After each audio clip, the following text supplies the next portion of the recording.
میرے بھائیوں، ہم سب کو چاہیے کہ ہم اللہ رب العزت سے خوف مانگا کریں۔ یہ جو نوجوان ہیں ان سے میں التماس کرتا ہوں کہ اللہ رب العزت سے اس کا خوف مانگا کریں۔ یہ عمر ایسی ہوتی ہے کہ جس میں انسان گناہوں میں مبتلا ہو جاتا ہے، انسان کو اچھے برے کی تمیز نہیں ہوتی، خون جوش مار رہا ہوتا ہے۔ تو میں آپ سے التماس کرتا ہوں کہ آپ اللہ سے اللہ کا خوف مانگا کریں۔ اللہ کا خوف جس کے دل میں آ گیا وہ انسان اس دنیا میں بھی کامیاب ہو گیا، آخرت میں بھی کامیاب ہو گیا۔ آج ہمارے اندر سے اللہ کا خوف، اللہ کی خشیت، اللہ کا ڈر نکل چکا ہے۔ ہم نمازیں پڑھتے ہیں، ساتھ برے کام بھی کرتے ہیں، مسجدوں میں جاتے ہیں، باہر آ کر وہی حرام کاری شروع ہو جاتی ہے۔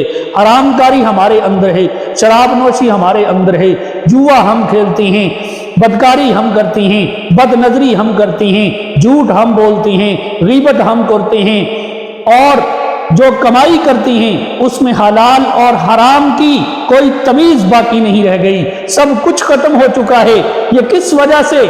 یہ نہ تو نمازیں پڑھنے سے ٹھیک ہوگا، نہ روزے رکھنے سے ٹھیک ہوگا، یہ تب جا کے ہمارے معاملات، ہمارے اعمال تب درست ہوں گے جب ہمارے دل کے اندر اللہ کی خشیت ہوگی، اللہ کا خوف ہوگا، اللہ کا ڈر ہوگا، تب جا کے ہمارے یہ اعمال درست ہوں گے۔ ہم باتیں بڑی بڑی کرتے ہیں لیکن ان پہ عمل دیکھیں تو عمل ندارد، ہمارا عمل کسی کام کا نہیں ہوتا۔ بنی اسرائیل کے ایک بزرگ کا واقعہ آتا ہے کہ داموس نامی ایک بزرگ بنی اسرائیل میں بہت بڑے گزرے ہیں، ہر وقت اللہ کی عبادت میں رہتے تھے۔ ایک دفعہ وہ اپنی بستی سے باہر نکلے۔ جب باہر نکلے تو سامنے پہاڑ تھے، ان پہاڑوں پہ ان کی نظر پڑی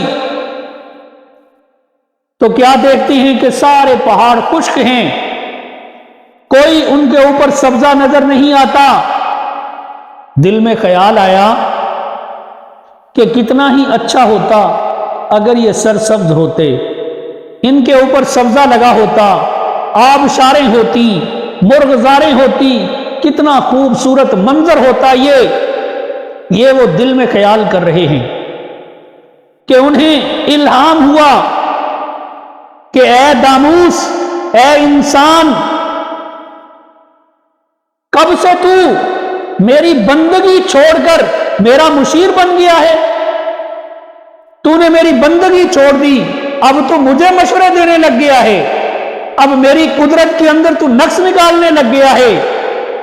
جب یہ الہام ہوا تو وہ فوراً وہاں پہ کام گئے اور انہوں نے یہ نیت کر لی کہ جب تک مجھے صاف واضح طور پہ اللہ رب العزت یہ دکھا نہیں دیں گے کہ مجھے معاف کر دیا ہے، میں اس وقت تک روزے ہی رکھتا جاؤں گا، کھاؤں گا پیوں گا کچھ نہیں۔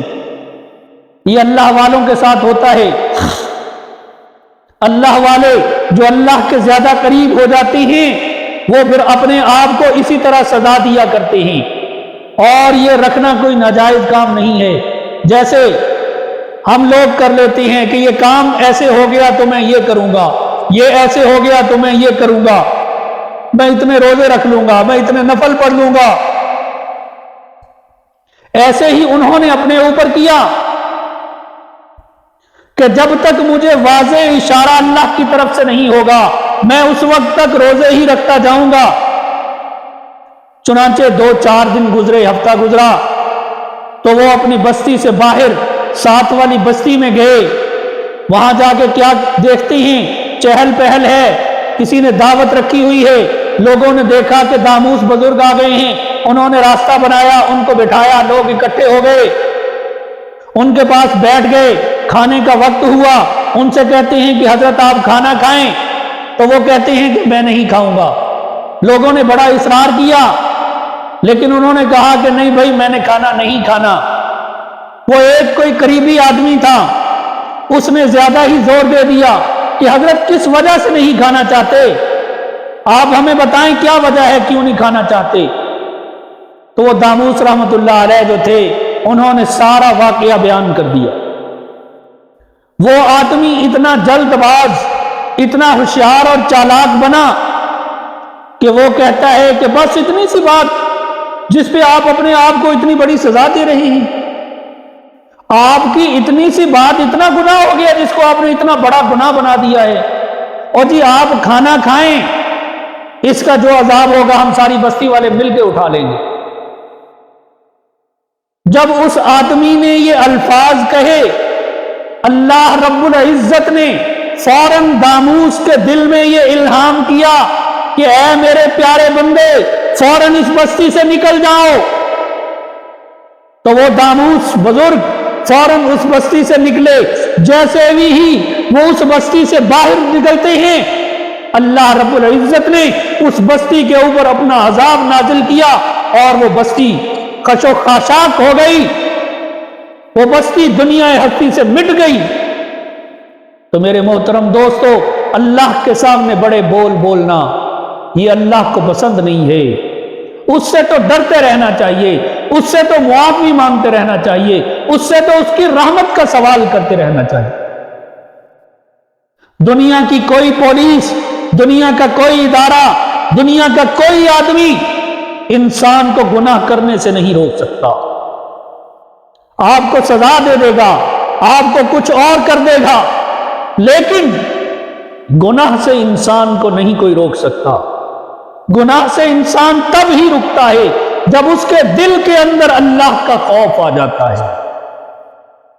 جب تک خوف نہیں ہوگا اس وقت تک انسان گناہ سے نہیں رک سکتا۔ سب سے بڑی چیز دل کے اندر اللہ کا خوف آ جانا۔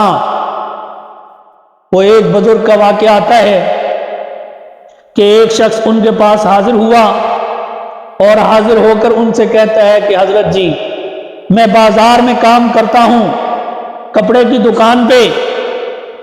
اب میرا کام ایسا ہے کہ میرے پاس مرد عورت دونوں آتے ہیں، میں اتنی احتیاط کرنے کے باوجود اپنی نگاہ کو نہیں روک سکتا، وہ غیر محرم پہ پڑ جاتی ہے۔ مجھ سے کئی گناہ دکان پہ کھڑے ہوئے ہو جاتے ہیں جو میں نہیں چاہتا، اس کے باوجود بھی وہ گناہ سرزد ہو جاتے ہیں۔ بازار ہے، بازار کے اندر کھڑے ہیں، میں اس کا کیا بتاؤں، مجھے اس کا کوئی حل بتا دیجئے، میں کیا کروں؟ تو وہ بزرگ اس سے کہتے ہیں، اچھا تیرے سے کنٹرول نہیں ہو رہا، تجھے پتہ نہیں چل رہا، چلو ہم نکال دیتے ہیں اس کا حل۔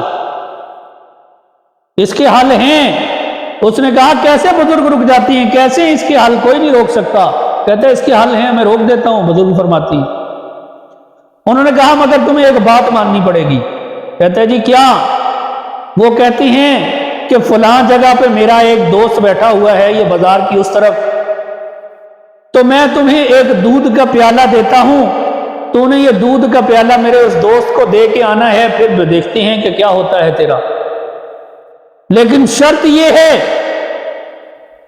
کہ اس دودھ کے پیالے میں سے ایک قطرہ بھی چلتے ہوئے باہر نہ گرے۔